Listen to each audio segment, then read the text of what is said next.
I thought I was already broken, raising my sick daughter alone after losing the woman I loved. But then fate placed another fragile life in my hands, and suddenly I had to choose between survival and sacrifice. Every tear, every sleepless night, pulled me closer to a truth I never expected. Sometimes saving someone else is the only way to save yourself. Do you believe in fate, second chances, or life-changing moments? If yes, like this video and share your thoughts in the comments. I sat in that hospital chair again, the same one that had shaped itself to my body after so many nights.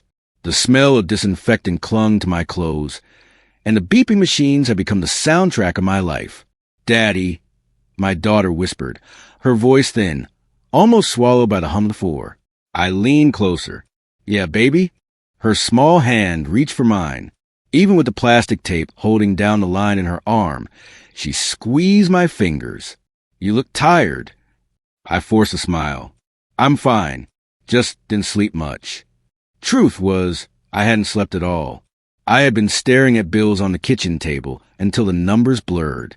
Rent, medication, chemo. I'd shuffled them around like a gambler with a bad hand, hoping somehow they'd add up differently. She studied me with those big brown eyes that always seemed older than her age. "Mommy used to tell you the same thing, right? When you work too much." Her words hit me like a blade. I swallowed hard, trying to keep my voice steady. "Yeah, she always worried about me." "Do you still miss her?" Every second, every breath, the empty side of the bed, the laugh that no longer filled the kitchen. I rubbed my thumb over her knuckles. "I do. More than I can ever say." Silence wrapped around us for a moment. The only sound was the drip of her four. "Daddy," she asked softly, am I making you sad?" My chest tightened. I bent down until my forehead rested against her hand. "No, you're the reason I get up, the reason I fight. You're my whole world." She gave me a faint smile, the kind that looked too heavy for her small face. "Then don't cry, okay? If you cry, I feel like I'm losing." Her words cracked me open. I blinked quickly, biting the inside of my cheek to stop the tears. "Deal," I said. "No crying, only fighting." She nodded, as if we had just signed a contract. The nurse came in with a clipboard, her polite smile doing nothing to hide the pity in her eyes. "Mr. Carter, the billing office asked me to remind you." I cut her off, my voice sharper than I meant. "Yeah, I know." She hesitated, then nodded and slipped out. My daughter tilted her head. "Bills again?" "Yeah." "We'll figure it out," she whispered, like she was a parent and I was a child. I laughed under my breath. "You're supposed to be worrying about cartoons, not chemo." She shrugged. "Cartoons don't fix anything." I had no answer for that. Later that night, when she drifted asleep, I sat there listening to her shallow breaths. I whispered into the darkness, words only the walls would hear. "God, if you're still out there, I don't care about me. Just don't take her too. I can't lose her. Not after losing her mother." But silence was my only reply. I rubbed my face with both hands, exhaustion pressing on me like concrete. My boss had already cut my hours. The landlord had slipped another late notice under my door. Every path I looked at ended in a wall. Still, I couldn't stop. She needed me, and stopping wasn't an option. The next morning, I carried her down the hospital corridor for a test. Her head rested against my shoulder, her breath warm on my neck. Parents passed us, some with flowers, others with the same hollow eyes I saw in the mirror. We were all soldiers in the same war. "Daddy," she murmured, "can I have something pretty in my room? It looks so empty." "Something pretty?" I asked. "Yeah, like colors. Mommy used to put flowers everywhere." Her words lingered with me long after the test. When I stepped outside to clear my head, the autumn wind hit my face. That's when I noticed her, across the street from the hospital. A girl, barely more than a teenager, sat on a crate with a stack of paintings leaned against the wall. Her clothes were worn, her hair messy, but her eyes, they carried a light. She held a paintbrush in one hand, a canvas in the other, as if the world around her didn't exist. She smiled at strangers who hurried past, holding up her work like it was treasure. And despite the chill, despite the thinness of her arms, she kept painting. Something about her stopped me in my tracks. Colors, hope, beauty in the middle of all this gray. Maybe that was what my daughter had been asking for. And for the first time in weeks, I felt a flicker of something I thought I'd lost, curiosity, maybe even hope. I stood there on the curb, watching her brush streaks of blue across the canvas like the cold wasn't biting through her sweater. She looked up at me, caught me staring, and smiled like it was the most natural thing in the world. "You like colors?" she asked, her voice trembling but clear. I shifted the strap of my worn backpack on my shoulder. "My daughter does. She said her hospital room feels too empty." The girl nodded. "Yeah, hospitals kill color. That's why I paint." She lifted the canvas to show me, a swirl of yellows and pinks exploding into light. "This one's called Sunrise After Storm." I stepped closer. The strokes weren't perfect, but the feeling was there. It wasn't just paint, it was survival. "How much?" I asked before my brain caught up with my mouth. She hesitated. "It depends what you can give. Most people just walk past." Her fingers shook as she held the painting out. Up close, I saw the rawness in her face. Sunken cheeks, pale lips, a scarf wrapped too tightly around her head. I recognized that look. The same look my daughter carried after chemo. "You're sick?" I said softly. She didn't flinch. "Yeah, leukemia." Her smile stayed, but her eyes betrayed her exhaustion. "I paint to fight the monsters in my blood." Something in me broke. "And the money?" "Chemo, medicine, shelter bed if I'm lucky." She shrugged, as if it were just whether we were talking about. I looked at the bills crumpled in my wallet. Grocery money, gas money, barely enough to keep us breathing another week. But her eyes, they held the same fire I saw in my daughter when she told me not to cry. I pulled out a 20, the largest I had. "I'll take it." Her eyes widened. "20? For real?" "Yeah," I said, trying to sound casual. "It's worth more, honestly." She bit her lip as if she didn't trust her luck. Then she pressed the canvas into my hands. "Thank you. You don't know what this means." I stared at the burst of colors. It felt like holding hope. "No," I whispered. "You don't know what this means." She tilted her head. "You got someone sick too?" I nodded. "My little girl. Chemo. Every day is a fight." For the first time, her smile slipped. "Then you know." "Yeah, I know." The street noise filled the silence between us. Cars honked. People rushed by without seeing us. I wanted to leave, to take the painting back to my daughter, but my feet stayed planted. "You shouldn't be out here in this cold," I said. Her laugh was sharp but soft. "If I stay inside, the bills don't stop. The monsters don't stop." My chest ached. "What about family?" "They're gone." She said it flat, without tears. "It's just me." I gripped the canvas tighter. My throat burned. "You're too young to be fighting alone." She met my gaze, steady and unshaken. "So are you." Her words cut deeper than she knew. I wanted to argue, to tell her I was a father, the protector, the one supposed to carry everything. But the truth was, I felt just as fragile, just as lost. "I'm not sure I'm enough," I admitted, my voice cracking. "I can't even keep the lights on at home sometimes. And my little girl, she deserves more than me." The girl tilted her head, studying me with that strange wisdom. "If you're still here, still fighting for her, then you are enough." Tears threatened again, but I forced them back. "You sound like you've lived 100 years." She smiled faintly. "Pain makes you old fast." We stood there in the wind, two strangers bound by invisible chains of sickness and love. My stomach clenched with guilt. I should be heading back inside to my daughter. But something about this girl's fight wouldn't let me walk away. "You remind me of her," I said. "My daughter, she's braver than me too." "Then maybe that's a point," she whispered. "We're meant to carry each other." I opened my mouth to respond, but before I could, her knees buckled. The canvas in her hand slipped, smearing fresh paint across the sidewalk. "Hey!" I dropped the painting I bought and lunged forward, catching her just before she hit the ground. Her body felt weightless, fragile as paper. Her lips trembled. I'm fine. Just dizzy. No, you're not. I crouched with her in my arms, panic spiking through me. You need help. You need a doctor. She tried to shake her head, weakly protesting. Can't afford. Stop. I snapped, my voice rough. I don't care about the money. You're not dying out here on the sidewalk. My daughter's face flashed in my mind, her small body hooked to tubes, her voice telling me not to cry. How could I carry one child to the storm and leave another to sink? I looked toward the hospital doors across the street, my chest heaving. I couldn't lose my daughter's trust by leaving her alone too long. But I couldn't let this girl collapse into the cold either.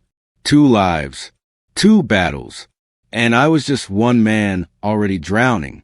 Still, my legs moved before my doubts could stop me.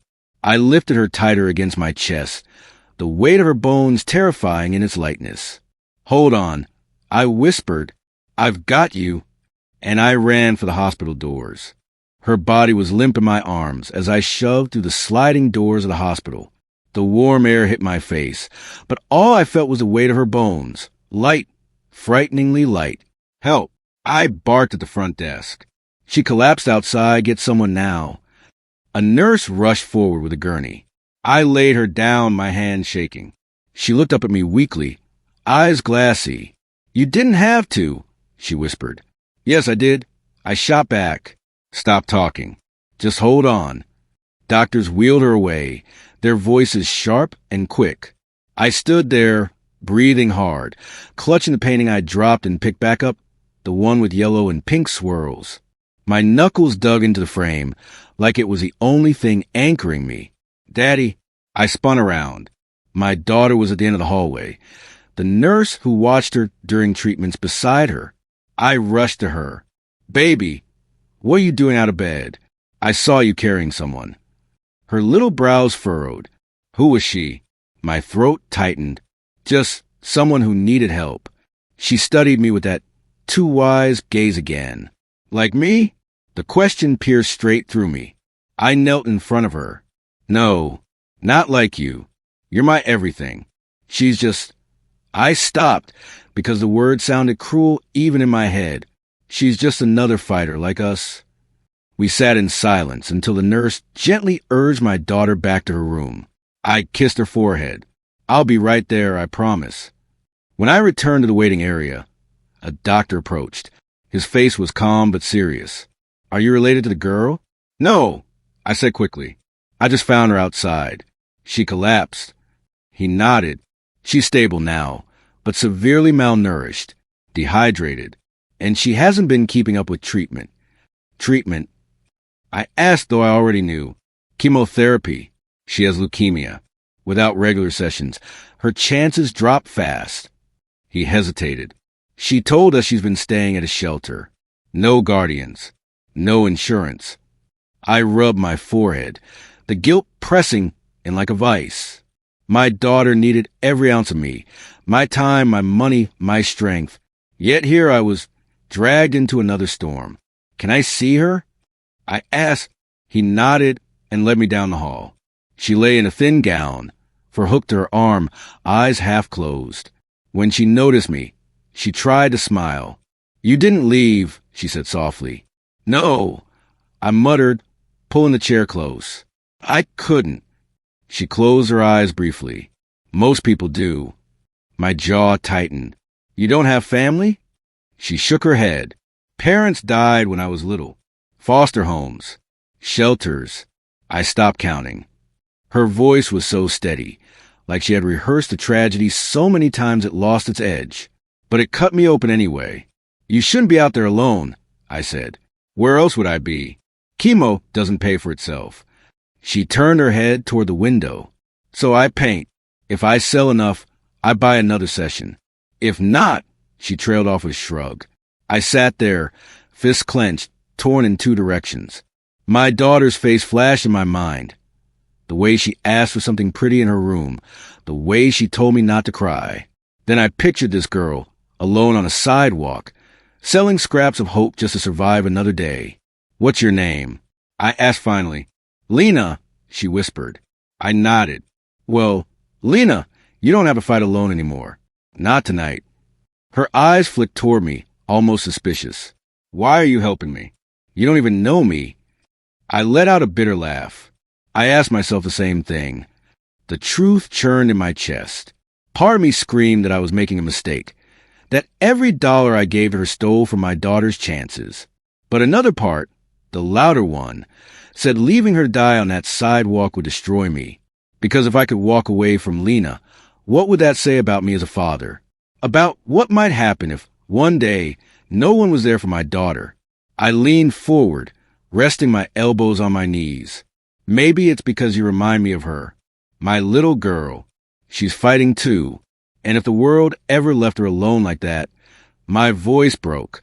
I'd want someone to care. Lena's lips trembled. You're risking too much. Maybe, I said quietly. But some risks I can live with. Watching you give up isn't one of them. She stared at me for a long moment, then whispered, Thank you. I shook my head. Don't thank me. Not yet. The doctor returned, clearing his throat. Mr. Carter, there's something you should know. Her chemo treatments have been suspended. Without payment, the hospital can't continue. My stomach dropped. So what happens? She'll relapse. And quickly. Lena turned her face away, silent, as if she already knew. I sat frozen, torn apart by two impossible truths. My daughter needed me, and so did she. And I realized in that moment I was standing at a crossroads that would change all of our lives. The doctor's words hung in the air like a death sentence. Her chemo will stop unless she can pay. I stared at Lena, her face half hidden by the blanket, eyes closed as if she'd already accepted it. My chest tightened, anger and helplessness fighting inside me. Can't you make an exception? I asked the doctor. He shook his head. We've extended her treatments before. The hospital can't carry the cost forever.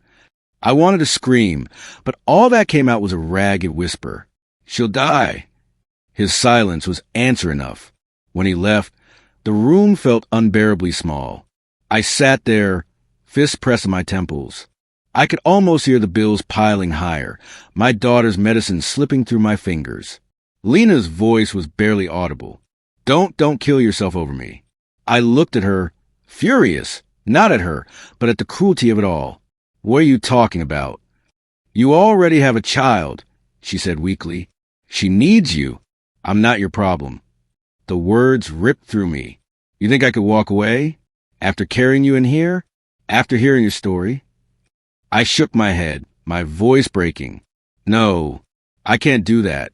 She turned her face to the wall, tears leaking silently. I dropped my head into my hands. God, what am I doing? I had just enough saved to keep my daughter's treatments going. If I handed it over for Lena, I risked everything. I risked my little girl's life. But if I didn't, what was I? Just another man who looked away. The choice burned in me until I couldn't hold it back anymore. Fine, I said, standing abruptly. I'll cover it. Lena's head whipped toward me, her eyes wide. What? No, you can't. You shouldn't. I already decided. My voice cracked. Don't argue with me. Her lips trembled. You don't even know me. Why would you? Because I can't lose you too. The words burst out before I could stop them. My throat tightened. I already lost my wife. I watch my daughter fight for her life every day. I can't stand by and watch another girl die when I could have done something. Tears blurred my vision. I slammed my fist into my chest. It feels insane, Lena. Reckless. Stupid. I know that. But if saving you means I'm broke, means I'm ruined, then fine. At least I'll know I didn't turn my back. She covered her face, sobbing. Why would you risk everything for me? I sank to my knees beside her bed. Because maybe saving you is saving a part of me too. The part that still believes I'm not completely powerless. The part that still believes love means more than money. For a long moment, all I heard was her muffled crying. Then she pulled her hands away and whispered, Thank you. The words were too small for the moment. They didn't fit the weight of what I had just promised.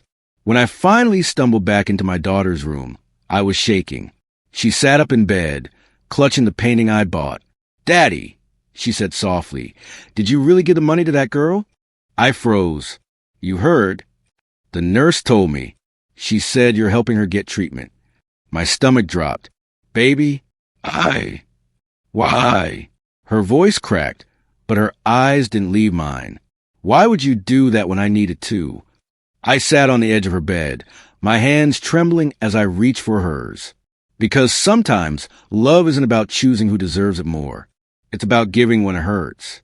I couldn't leave her to die. Her small fingers curled around mine. "But what if I get worse? What if you can't pay for me?" The question cut me deeper than any knife. I pulled her close, my tears wetting her hair. "Then I'll break myself into pieces, if I have to. I'll work every hour, beg on every street. I don't care. I'll find a way for both of you." She buried her face against my chest.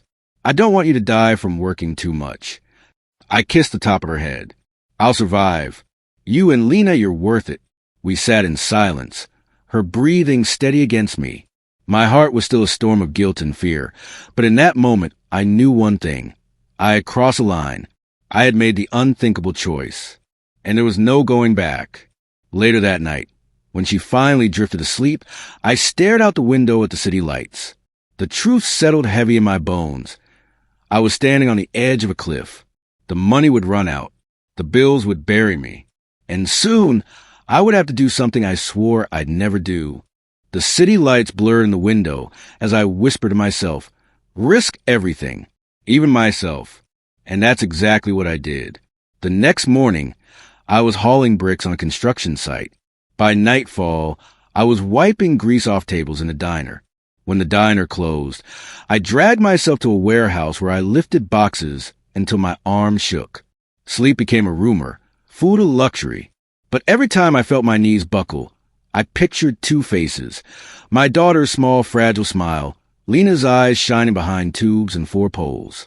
"Daddy, you look tired," my daughter whispered one morning, clutching my sleeve as I tucked her blanket tighter. "I'm okay, baby," I lied, forcing a smile. "Heroes don't get tired." She frowned. "But you're not Superman. You're just my dad." Her words sank into me like truth wrapped in innocence. I stroked her hair. "Yeah, just your dad. But that's enough reason to keep going." At the hospital later, Lena was propped up with a canvas across her knees, strokes of blue and gold spilling from her brush. "You should be sleeping," I muttered, leaning against the wall, my back screaming from the warehouse shift. "I paint so I don't disappear," she said without looking up. "If I stop, the monsters win." Her words landed hard. I clenched my fists. If she can fight with a brush, I can fight with these broken hands. But my body was unraveling. Blisters burst on my palms. Muscles tore. My breath came ragged in the cold night air. More than once I found myself leaning against the wall, wondering if I'd wake up the next morning. One night, after a double shift, my daughter caught me swaying as I tried to sit on her bed. "Daddy, you're shaking." Her small hands gripped mine. "I'm fine," I muttered, even as sweat dripped from my forehead, though the room was cool. "No, you're not. You're hurting yourself." I looked at her, her eyes wide with fear. "She's too young to worry about me. She's the one who's sick, not me. I just want to make sure you're safe," I whispered. She pressed her cheek to my arm. "You already are my safe." My throat closed up. I kissed her forehead and held on like she was the only thing keeping me upright. The nights grew colder. Walking home after shifts, I shoved my hands deep in my pockets, bones aching. Every breath burned, and the shadows on the empty streets seemed to whisper, "You won't last. You'll fall." But then morning came, and with it, her tiny voice, "Good morning, Daddy," or Lena's tired smile as she showed me another finished painting. Those moments lit a match in the dark, just enough to take another step. One afternoon, Lena looked at me while cleaning her brushes. "Why are you doing this? You're thinner than me now." I tried to joke. "I'll start a new fashion trend." "Stop hiding behind jokes," she said sharply. "You can't keep breaking yourself." Her words stung because I knew she was right. But I couldn't stop. If I slowed down, the bills would catch me. And if the bills caught me, I'd lose everything. That night, while my daughter drifted asleep, she whispered, "Daddy, you're my hero." The words almost broke me, not because they felt true, but because they didn't. Heroes were strong, unshakable. I was falling apart, patching myself together with scraps of willpower. Yet when she said it, I believed her, just for a moment. Lying awake on the couch, my body screaming in pain, I realized something. I wasn't fighting just to keep them alive. I was fighting to prove to myself that I still had something left to give, that love could turn even a broken man into a fighter. But the cracks were spreading. My chest hurt with every breath. My hands trembled when I tried to lift a cup of water. Still, I whispered into darkness, "One more day, just one more, for them." And then I dragged myself back to work, until the day my body finally betrayed me. I remember the sound of hammers on steel, the dust rising in the cold air. My knees buckled under the weight of the load I was carrying. My vision blurred and the world tilted. Someone shouted my name, but it was too late. My body hit the ground and everything went black. The last thing I remembered was the ground rushing toward me. Then silence. When I opened my eyes, the beeping of machines filled my ears. My body felt heavy, weaker than I'd ever known. I tried to move, but even lifting my hand felt like dragging a boulder. "Daddy." My daughter's voice cracked. She was at my bedside, tears streaming down her cheeks. Don't do that again. Please." My chest tightened, not from the 4 lines, but from guilt. She's cried 1,000 times for her own pain, and now I've given her a new reason. I forced a whisper. "I'm sorry, baby. I didn't mean to scare you." "You scared me more than the needles," she sobbed, clutching my hand. I tried to squeeze back, but my strength barely answered. My heart ached at how small her hand felt, how fragile her voice sounded. I had promised to protect her, and instead, I'd collapsed in front of the world. Then another hand slid over mine, thin, trembling fingers. I turned my head. Lena stood there, her eyes wide, her lips quivering. "You can't leave us," she whispered. Her grip was weak, but her words were fierce. "Not after everything you've done. You saved me. Now you have to save you." Tears burned my eyes. I was supposed to be the strong one, the shield, the provider, and now here I was, flat on my back, surrounded by 2 children fighting harder for me than I could fight for myself. "I'm not strong anymore," I confess, my voice breaking. I'm empty. I gave too much." Lena shook her head. "That's what heroes do. They break, but they don't quit." My daughter wiped her cheeks, trying to steady her voice. "You always tell me not to give up, even when it hurts. So you can't give up either. You're my hero, Daddy." Her words pierced me deeper than any pain my body screamed with. My daughter, sick, frail, facing battles bigger than her years, was the one giving me courage. And Lena, with nothing but her paint-stained fingers and fragile lungs, was telling me I mattered. "I wanted to save you both." I whispered, my throat tight, but maybe I forgot how to save myself. "Then let us help," Lena said softly. "You don't always have to carry everything alone." The room went quiet except for the steady beep of the heart monitor. I stared at the ceiling, ashamed of my weakness yet strangely lighter. For so long I had buried my fear, my exhaustion, under layers of silence. But now they saw it all, and instead of turning away, they held tighter. My daughter leaned against me carefully, resting her head on my arm. "We're a team, Daddy. Remember?" Her warmth seeped into me. I nodded, blinking back tears. "Yeah, a team." For the first time in months, I let myself cry. Not in the shadows, not in silence, but here, with them. Every tear carried out the weight I'd buried. "I don't want to be a hero anymore," I admitted. "I just want to be here. With you. Both of you." "That's all we want too," Lena whispered, smiling faintly through her tears. Something shifted inside me then. The fight wasn't about being invincible. It was about holding on, even broken, because love demanded it. The doctor came in later, scolding me gently. "You push yourself past your limits. Your body can't take that much strain." I half smiled. Tell that to the bills. But my daughter squeezed my hand, frowning. Tell that to me. I need you more than the bills do. Her words silenced every excuse. That night, lie in the hospital bed with my daughter asleep against my side and Lena's painting propped on the table. I breathed deeper than I had in weeks. Not because the pain was gone, it wasn't, but because hope flickered again. Hope that maybe I wasn't alone.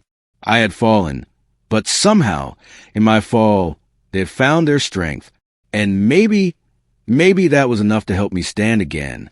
That night in the hospital, I thought the world outside our room had forgotten us.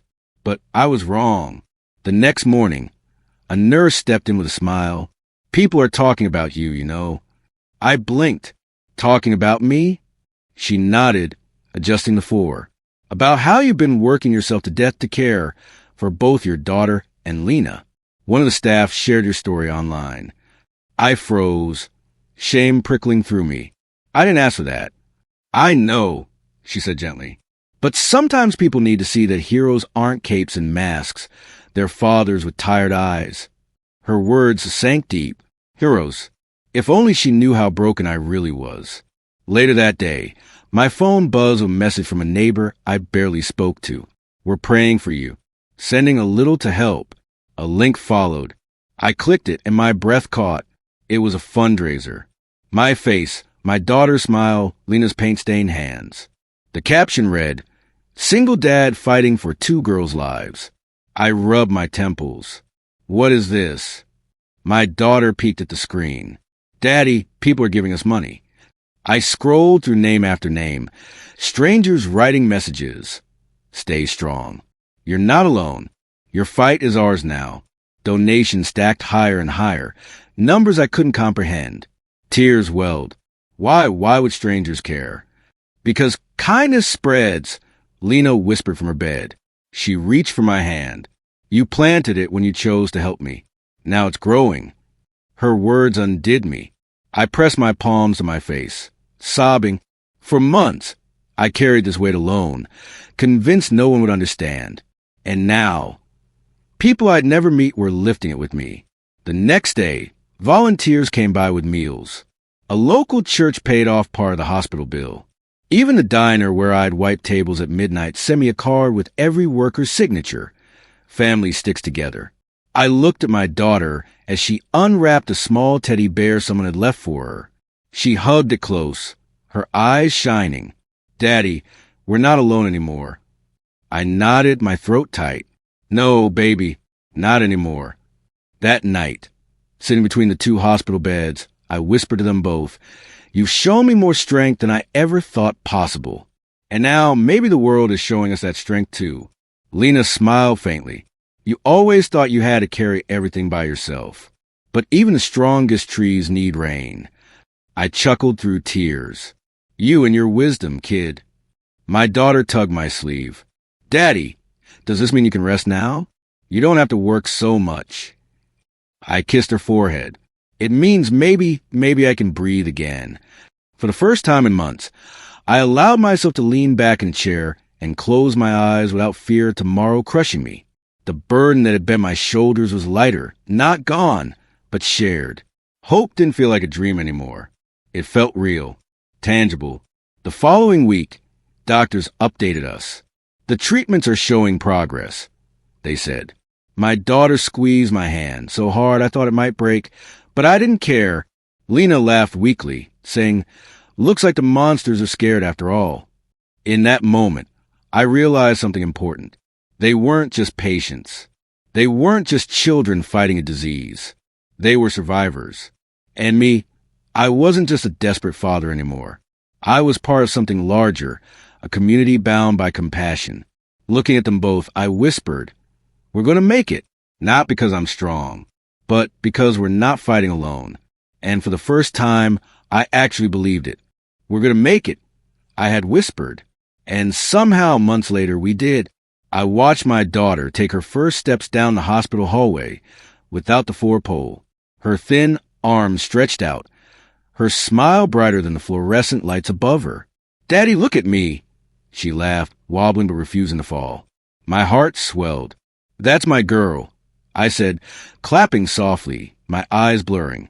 Across the hall, Lena sat in a chair with a sketchbook on her lap, her cheeks fuller now, color slowly returning. She lifted her pencil in a mock salute, told you the monsters would get scared. I grinned at her. Maybe they didn't expect two warriors and one stubborn dad. She smirked. Stubborn is an understatement. Their laughter filled the corridor, a sound I once thought I'd never hear again. At night, when the girls slept, I often sat by the window of the hospital room, staring at the city lights. I thought about the months of breaking my body, about the collapse, about strangers who carried us when I couldn't.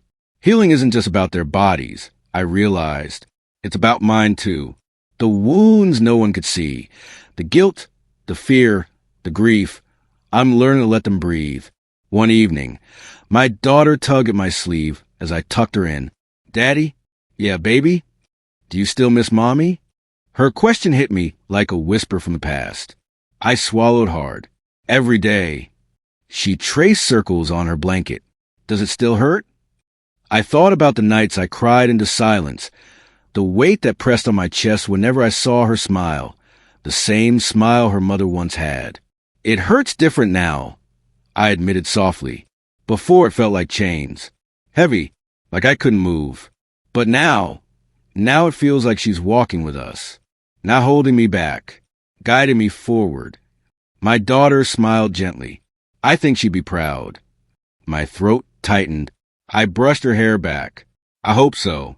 Because saving you, and Lena too, it saved me. I didn't just fight for you. You both fought for me. Lena stirred from her bed, half asleep, but listening. We're a team, remember? She mumbled. I chuckled. Yeah, a team. In those quiet hours, I understood something my broken self couldn't months ago. Love doesn't just demand sacrifice. It gives back. Every tear, every scar, every sleepless night. It all came back as laughter in the hallway, as paintings filled with color, as my daughter's voice calling me hero. One afternoon, as we sat outside on a hospital bench, Lena handed me a small canvas. On it, she had painted 3 figures, a man with tired eyes, a little girl with a teddy bear, and another girl holding a paintbrush. They were all holding hands beneath a sky streaked with gold. It's us, she said simply. I ran my fingers over the dried paint, my eyes stinging. It's beautiful. It's not just art, she whispered. It's proof. Proof we made it this far. Together. I hugged the canvas to my chest. I'll treasure forever. My daughter leaned against me. Daddy, are we really better now? I looked at her, then at Lena, then at the sun setting in the distance. Better doesn't mean perfect. We still have battles. But we're not fighting alone anymore. That makes us stronger than ever. Silence settled, warm and gentle, the kind that doesn't weigh but heals. Later that night, lying between the 2 hospital beds, I whispered into the dark, thank you for my wife's memory that pushed me to keep going, for my daughter's laughter that reminded me of hope, for Lena's courage that showed me compassion's power, for the strangers whose kindness turned despair into strength. The past would always leave its marks, but scars aren't just reminders of pain. They're proof we survived. I finally understood love given away always comes back.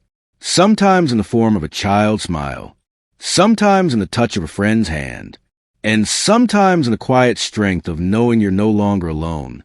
I closed my eyes, a peace I hadn't felt in years settling over me. And for the first time, I wasn't just surviving. I was living.